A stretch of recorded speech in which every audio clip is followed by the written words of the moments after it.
প্রিয় ছাত্রছাত্রীরা, আজকে আমি তোমাদেরকে এই ভিডিওর মাধ্যমে ক্লাস 9-এর ইতিহাসে যে সমস্ত প্রশ্নগুলো দেওয়া হয়েছে থার্ড সামেটিভের জন্য অর্থাৎ তৃতীয় পর্যায়ক্রমিক মূল্যায়নের জন্য 2025 সালের রায়মার্টিন প্রশ্নবিচিত্রাতে সেখানে 3 নম্বর স্কুল পেজ নম্বর 423 সেখানে যে সমস্ত প্রশ্নগুলো আছে সমস্ত প্রশ্নের উত্তর আমরা আলোচনা করবো আজকে এই ভিডিওর মাধ্যমে।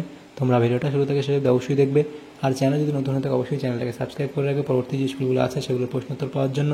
এবং এর আগের যে স্কুলগুলো ছিল সেগুলোর প্রশ্নোত্তর আমরা আলোচনা করে দিয়েছি প্লে লিস্ট থেকে, তোমরা সেগুলো পেয়ে যাবে, সেই প্রশ্ন উত্তরগুলো দেখে নিও সেখান থেকে। আজকে আমরা এই 3 নম্বর স্কুলের প্রশ্ন উত্তরগুলো আলোচনা করব এবং এই প্রশ্ন উত্তরের যে পিডিএফ তোমরা পরবর্তীতে আমাদের টেলিগ্রাম চ্যানেল এবং আমাদের যে হোয়াটসঅ্যাপ চ্যানেল সেখান থেকে পেয়ে যাবে। তো সেই দুটো চ্যানেলের লিঙ্ক আমাদের ডেসক্রিপশানে দেওয়া আছে, টেলিগ্রাম চ্যানেল এবং হোয়াটসঅ্যাপ চ্যানেল, সেখান থেকে তোমরা যুক্ত হতে পারো, তাহলে পরবর্তীতে সেই পিডিএফগুলো তোমরা সেখান থেকে পেয়ে যাবে।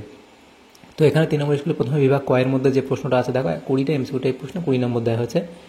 একের দাগে কী বলা হয়েছে দেখো, সঠিক উত্তরটি বেছে নিয়ে লেখো। একের দাগের 1, ফরাসি বিপ্লবের সময় ফ্রান্সের সম্রাট ছিলেন সোনাস লুই, অপশান সি। এরপরে আছে ফ্রান্সে সামন্ত প্রথার অবসান ঘটেছিল 1789 খ্রিস্টাব্দের 4 আগস্ট। এর পরের প্রশ্ন, পার্সিয়ান লেটার্স গ্রন্থের রচয়িতা হলেন মন্তেস্কু, অপশান বি। এরপরে আছে নেপোলিয়ন নিজেকে ফরাসি জাতির সম্রাট হিসেবে ঘোষণা করেন 1804 খ্রিস্টাব্দে, অপশান ডি। এরপরে আছে 1805 খ্রিস্টাব্দে ট্রাফালগারের যুদ্ধে ইংরেজ সেনাপতি ছিলেন, তাহলে ইংরেজ সেনাপতি কে ছিলেন সেটা হবে নেলসন, অপশান সি। এরপরে আছে নেপোলিয়ন মারা যান, তাহলে নেপোলিয়ন মারা যান এখানে হবে কি সেন্ট হেলেনা দ্বীপে। এর পরের প্রশ্ন, জার্মানিতে ফ্র্যাঙ্কফুর্ট পার্লামেন্টে নির্বাচিত প্রতিনিধি ছিলেন 486 জন, অপশান এ। এরপরে আছে 1861 খ্রিস্টাব্দে ভূমিদাস প্রথার উচ্ছেদ করেন জার দ্বিতীয় আলেকজান্ডার। এরপরে আছে কূটনীতির রাজকুমার বলা হতো মেটারনিককে। এরপরে আছে কি 10 নম্বর প্রশ্ন, সর্বপ্রথম শিল্প বিপ্লব কোথায় ঘটেছিল সেটা হবে অপশান এ অর্থাৎ ইংল্যান্ডে। এরপরে আছে দেখো 11 দাগের প্রশ্ন, শিল্প বিপ্লবের সূত্রে সমাজে 2টি নতুন শ্রেণীর সৃষ্টি হয়েছিল, তাহলে সেটা হবে মালিক শ্রেণী ও শ্রমিক শ্রেণী। সুয়েজ খাল উন্মুক্ত করা হয়, তাহলে সুয়েজ খাল কখন উন্মুক্ত করা হয় 1869 খ্রিস্টাব্দে, অপশান ডি। এরপরের প্রশ্ন যেটা বলা হয়েছে রাশিয়ার সমাজতন্ত্র প্রতিষ্ঠিত হয় 1917 খ্রিস্টাব্দের রুশ বিপ্লবের মধ্য দিয়ে। 14 দফা নীতি ঘোষণা করেন উইড্রো উইলসন। এরপরে আছে ইল দুচে উপাধি গ্রহণ করেছিলেন জেনারেল ফ্রাঙ্কো, অপশান বি। তারপরে আছে উইনস্টন চার্চিল ছিলেন ইংল্যান্ডের প্রধানমন্ত্রী।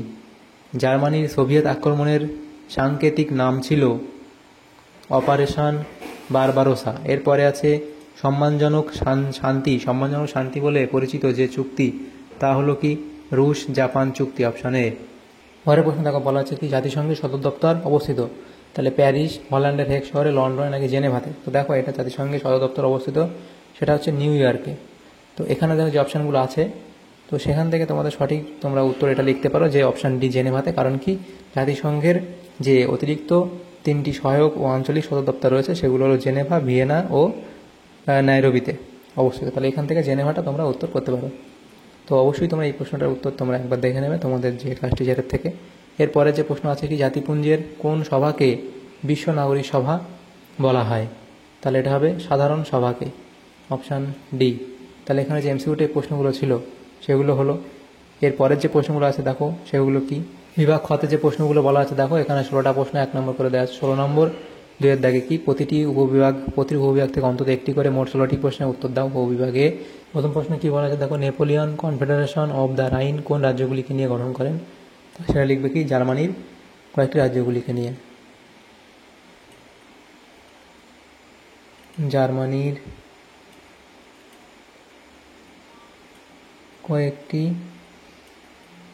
রাজ্যগুলি নিয়ে। এরপরে কে বাষ্পীয় ইঞ্জিন আবিষ্কার করেন, তাহলে জেমস ওয়াট, তাহলে বাষ্পীয় ইঞ্জিন আবিষ্কার করেন কে জেমস ওয়াট। এরপরে আছে কার নেতৃত্বে স্পেনে একনায়কতন্ত্র প্রতিষ্ঠিত হয়, লিখবে জেনারেল ফ্রাঙ্কো।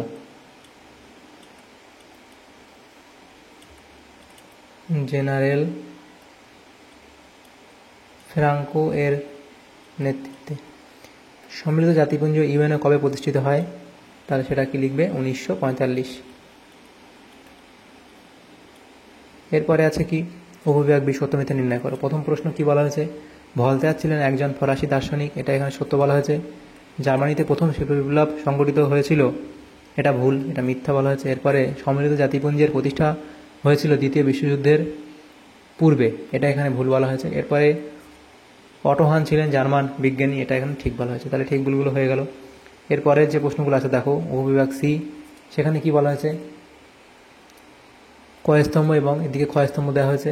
তাহলে কয়স্তম্ভতে কি বলা আছে দেখো গ্যাবেল, তাহলে এটা তোমাদের এখানে মিলবে লবণ কর। এবং ইউরোপের রুগ্ন মানুষ, সেটা হবে তুরস্ককে বলা হয়। এরপরে টেলিগ্রাফ আবিষ্কার, তাহলে সেটা টেলিগ্রাফ আবিষ্কার হবে কি স্যামুয়েল সোমেরিং। এপ্রিল থিসিস, তাহলে সেটা হবে কি অপশান সি অর্থাৎ লেনিন।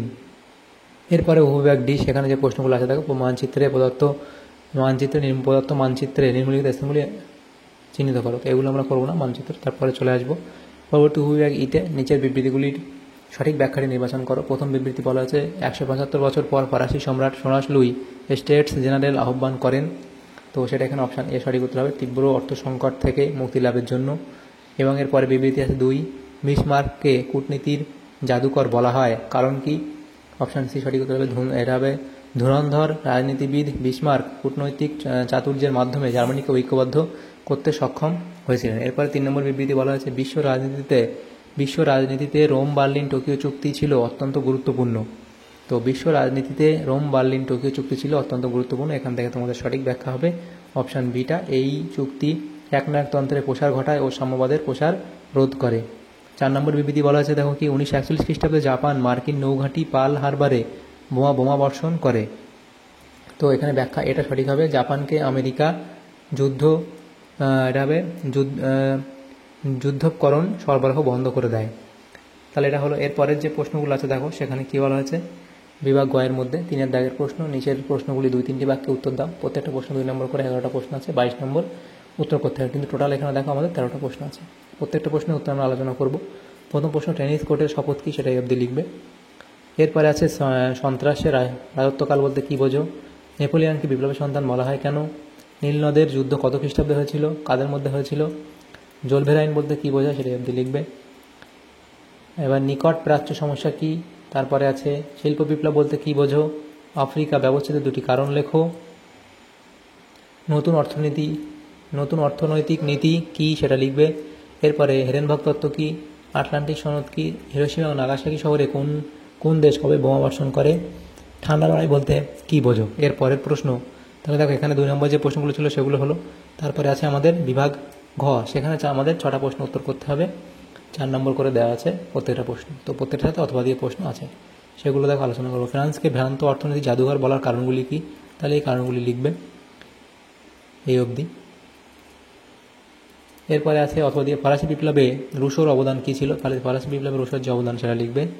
এরপরে নেপোলিয়নের পতনের কারণগুলি সংক্ষেপে আলোচনা করো, তাহলে নেপোলিয়নের পতনের যে কারণগুলো এই পয়েন্টগুলো এখানে আছে, এগুলো লিখবে। এরপরে আছে যে টিকালেখ মহাদেশীয় ব্যবস্থা, তারপরে কি বলা হয়েছে দেখো ফেব্রুয়ারি বিপ্লব সম্পর্কে একটি সংক্ষিপ্ত বর্ণনা দাও, তাহলে বিপ্লবের কারণ তোমরা লিখবে এখানে এই অবধি করে দেবে। এরপরে আছে কি অথবা দিয়ে প্রশ্ন, জুলাই বিপ্লব সম্পর্কে একটি সংক্ষিপ্ত টিকা লেখো, তাহলে জুলাই বিপ্লব তার কারণ এই যে পয়েন্টগুলো এখানে করে এত অবধি লিখবে, এই এত অবধি।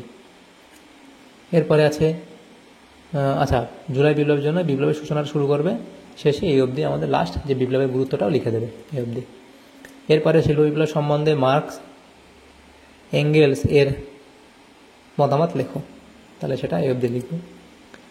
এরপরে আছে দেখো অথবা দিয়ে টিকা লেখো সুয়েজ খাল, তাহলে সুয়েজ খালের যে ঐতিহাসিক প্রেক্ষাপট, গুরুত্ব, নিয়ন্ত্রণ ও সংকট ইত্যাদি করবে। ফ্যাসিবাদ ও নাৎসিবাদের মধ্যে তুলনা করো, তাহলে ফ্যাসিবাদ এবং ফ্যাসিবাদ সম্পর্কে এটা লিখবে, নাৎসিবাদ সম্পর্কে অবধি লিখতে পারে বা এভাবে পার্থক্য তোমরা লিখতে পারো। পরের প্রশ্ন দেখো বলা আছে কি অথবা দিয়ে প্রশ্ন, ভার্সাই সন্ধি জার্মানির ওপর কতটা চাপ সৃষ্টি করেছিল সেটা লিখবে। এরপরে আছে প্রশ্ন দেখো এই অবধি লিখে দেবে প্রশ্নটা। এরপরে আছে টিকা লেখো রোম বার্লিন টোকিও জোট, তাহলে এখানে তোমরা এই অবধি লিখবে। এরপরের প্রশ্ন দেখো অথবা দিয়ে আছে কি 14 দফা নীতির প্রেক্ষিত কী ছিল, এই অবধি লিখবে। এরপর বিভাগ উমাতে যে প্রশ্নগুলো আছে দেখো 8টা প্রশ্ন 1 নম্বর করে দেওয়া আছে, 8টা প্রশ্ন না 3টে প্রশ্ন আছে, এখানে যে কোনো একটা প্রশ্ন উত্তর করতে হবে, প্রত্যেকটা প্রশ্ন মানে 8 নম্বর করে। তো প্রথম যে প্রশ্নটা আছে কি, মেটারনিক ব্যবস্থার উদ্দেশ্য কী ছিল, তাহলে মেটারনিক নীতির উদ্দেশ্য এবং ইউরোপের এর প্রভাব সম্পর্কে লেখো। তাহলে এটা লিখবে এবং ইউরোপের যে মেটারনিক ব্যবস্থার প্রভাব সেটা লিখবে, এই অবধি মূল্যায়ন করবে। তারপরে প্রশ্ন আছে কি, বলশেভিক বিপ্লবের অর্থ সামাজিক, বলশেভিক বিপ্লবের আর্থসামাজিক ও রাজনৈতিক পটভূমিক বর্ণনা করো। তাহলে এটা লিখবে এবং এটা রাজনৈতিক পটভূমি। তৃতীয় প্রশ্ন বলা আছে, দেখো দ্বিতীয় বিশ্বযুদ্ধের কারণ ও ফলাফল আলোচনা করো। তাহলে দ্বিতীয় বিশ্বযুদ্ধের কারণ, তার মধ্যে পরোক্ষ কারণের মধ্যে এই পয়েন্টগুলো এখানে করবে, এই অবধি পরোক্ষ কারণ, এবং প্রত্যক্ষ কারণটা লিখবে এবং ভূমিকা লিখবে। এই ভূমিকা এটা না, এটা হচ্ছে ফলাফল। তাহলে এটা হচ্ছে দ্বিতীয় বিশ্বযুদ্ধের ফলাফল বলে পয়েন্ট করে, তারপর আমাদের ভূমিকা লিখবে, দ্বিতীয় বিশ্বযুদ্ধের প্রভাব অর্থাৎ ফলাফল। এই যে পয়েন্টগুলো তোমরা করবে, করে এত অবধি লিখবে, উপসংহার অবধি। তাহলে এই প্রশ্ন উত্তর হয়ে যাবে। তাহলে দেখো আমাদের এখানে যে প্রশ্নগুলো ছিল, আমাদের ক্লাস 9-এর ইতিহাস যে প্রশ্নগুলো ছিল 3 নম্বর স্কুলের, সমস্ত প্রশ্নের উত্তর আমরা আলোচনা করলাম আজকে এই ভিডিওর মাধ্যমে। তোমাদের যদি সমতম উপকার এসে থাকে ভিডিওটা, অবশ্যই এটা লাইক করবে এবং বেশি বেশি করে বন্ধুদের সাথে শেয়ার করবে, এবং পরবর্তী যে স্কুলগুলো আছে সেগুলো প্রশ্ন উত্তর পাওয়ার জন্য অবশ্যই তোমরা আমাদের চ্যানেলটাকে সাবস্ক্রাইব করে রাখবে। Thank you, thanks for watching.